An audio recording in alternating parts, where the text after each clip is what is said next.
Yo, this is a little different. What I wanted to do today, actually, what I thought would be interesting, since I got a lot of like, sort of just like comments like, oh, how do you do this jump in the parkour? Or like, how do you do this? I have never actually like properly just sat down and sort of just analyzed my run at all. What I wanted to do is I want to just like analyze my 345, since I've never done something like this before. And I feel like I don't do it enough. And I feel like someone like me could like, I guess, give input into what I do myself, rather than just someone like getting a professional to look at it and go, oh, this is why he does it and stuff.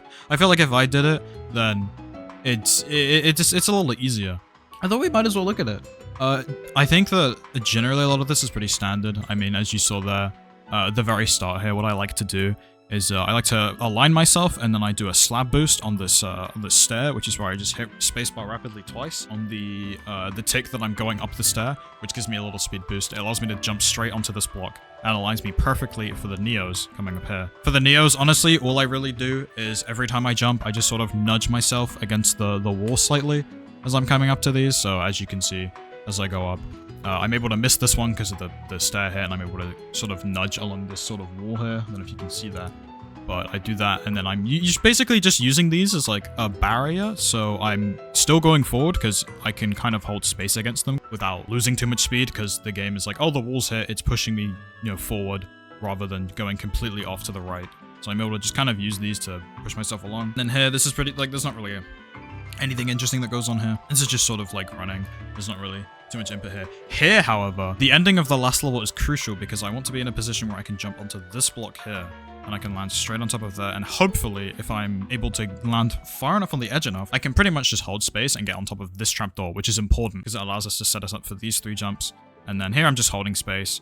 Here I like to actually run a tick on that previous trapdoor to jump and then turn, so I land on the block behind this. The only way to land on this block behind is by running for a tick, otherwise you don't make the distance. And then I'm kind of just like brushing against the sides, if that makes sense. Like I'm kind of like slowly nudging my strafe key towards these blocks, and the moment I connect with the jump, I'm immediately flicking to the next destination.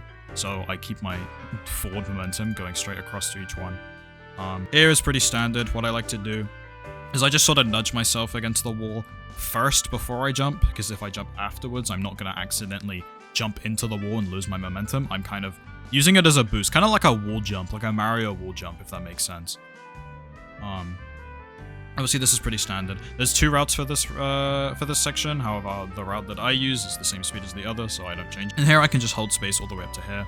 I like to sidestep to the left. There's actually a nice convenient spot of grass here I can pull myself to the left to. So I can actually conserve my speed and not overshoot this, because if I were to go dead straight forward, I'd just overshoot this and I wouldn't make the next jump. This allows me to make this, and I can strafe inwards without sort of looking, because if I'm just strafing towards it rather than looking towards it, I'm more focused on looking completely straight, so then I can get to the ladders quickly, rather than trying to aim with my crosshair, basically.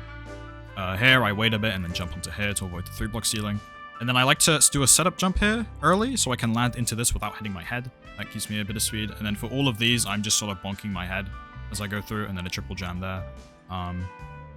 All this is like pretty sort of self-explanatory looking at it. There's nothing too crazy. Like, this is pretty standard. Just sort of do this fast.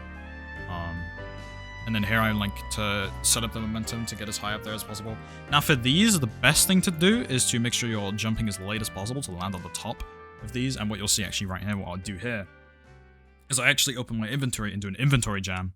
I actually have a short on my main channel that explains what that is. It basically allows me to time a jump without having to think, pretty much, which is very nice. Here I'm just holding space. You can barely make that. And then here I'm doing another inventory jam just to ensure that I'm hitting W space at the same time. Here I do 3 spacebar hits along those slabs, which sends me up quite nicely. I have a new route for that jump now, what I'm doing in my current runs, but I like to go on top of the wing there to get onto the ladders faster. And then here we're at like a 142, right, hitting this, which is, this was pretty standard pace for the 345. I think now I get here at about 141, but that's sort of because the start of the run hasn't really changed much in my newer runs compared to this one, so that's why there's no change there. Here's pretty standard. I like to obviously skip that jump. There's no need to do it. And then here you just sort of playing it a bit safe. For this level, what I'm doing is I'm doing a setup jump here, so I have momentum to carry all the way across here. And then I'm going straight to here. This is a safe play. I can go to here. I do that in my new runs, but that is very hard to pull off since you need the maximum momentum possible, pretty much. And it's tricky.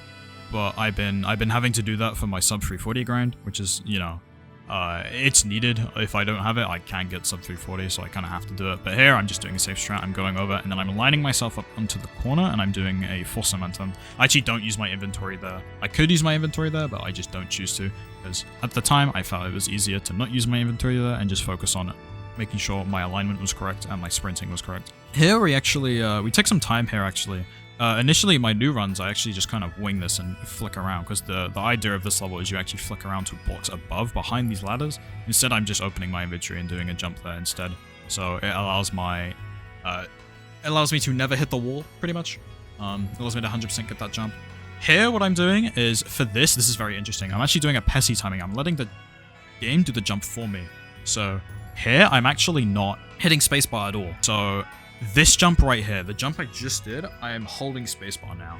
And I've timed it at a specific time, so the game will basically do the next jump the moment I exit this. Because the timing of jumping, whilst there's a 2-block ceiling above you, is very set. It's not like randomized or anything. So I can time it early and then let the game do this jump for me. It's very cool. And then I full send that. You can Pessi that, but it is a lot slower, obviously. Here's pretty standard. I think I like to align myself before I jump there. That trapdoor is a little scary. As long as you don't hit the wall and you're like inward enough, you should be fine. And then here, this jump is easier than it looks. Okay, here, this is an interesting one. A lot of people will fail this jump because they don't actually know how to do it. Especially if you're doing it fast, if you're chaining them.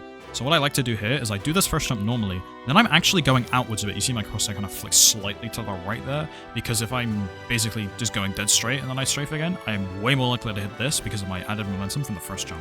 So I like to sort of wait there. I failed a bit there. I hit the walls a little bit here. This was a little slow. This could have been a bit faster. But we're out here at 234. I think now we get out at 231 in newer runs, which is hype. Here's a 5-1 I like to do. Initially, the standard route for this is to basically, you go into this trapdoor and then there's a trapdoor behind here, as you can see, it was behind there. You can sort of pretty much skip that entirely because you have a good one, you have a good angle. As long as you jump here before the jump and then you do another jump to time it so you're landing on the very edge of that trapdoor, and then as long as you aim sort of at kind of this corner, you should be able to just send it fully. One interesting I like to do for this jump as well, as you just saw there, doing this jump from here to here, I like to basically sort of aim for like, to have this like be the middle of my screen. So this is kind of split between the screens. You can see the ice on one side and the sky on the other.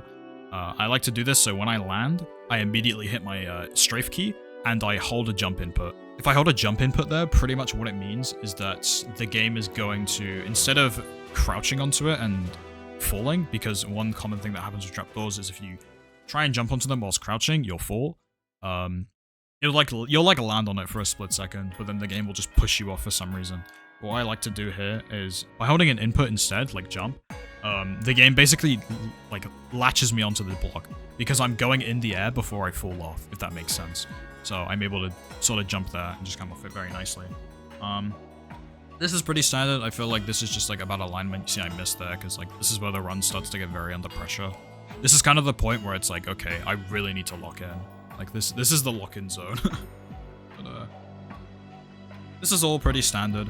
I don't think there's much to say about this. The only thing I'm doing here is making sure I'm landing on the top of the ladders. I'm holding space the entire time I'm doing the jump, so when I land on the ladder, I'm going up fast. You can do a 3+1 there, but I don't choose to do it in this run. Here, I'm basically just full sending. This is just very precise timing. By holding W and then a strafe key and sliding to the edge, you can make a jump and go past the wall entirely. And then here is just about the inventory jam, full momentum. And then doing the, yeah, a bit risky there. And then my strat for the end here. I sort of like to, when I do the jump, I'll like kind of aim for this sort of area of the block. And then what I'll do is I'll hold spacebar, because what we talked about, the jump inputs back in 6.1. You can basically hold spacebar and you can sort of do the mental timing of when the game will push you up again, and you can time it so it will jump just as you exit this trapdoor area, so you won't hit the top, and it kind of just looks like this. And it's a very smooth way of doing it. It takes a lot of practice, but once you get it, it's pretty chill. And yeah, that's pretty much it. I mean, this is a very solid run. I think the only things I can really improve is obviously some of the strats I've mentioned beforehand. I mean, that's kind of it. I really hope you all enjoyed this. I wanted to do something like this in a while. Didn't know where to put it, so I'm just throwing it on the clips channel. If you want me to just, like, break down anything else I've done, and you want to see me, like, sort of break down stuff like this again, then leave a comment. I'd be interested to see what you guys think. I'm trying to get sub 340 right now on my Twitch stream, so I'll leave a link in the description in case you want to follow that. You can watch the whole speedrun if you want. It will be on screen now. Oh yeah, subscribe if you want to see this stuff. But yeah, peace.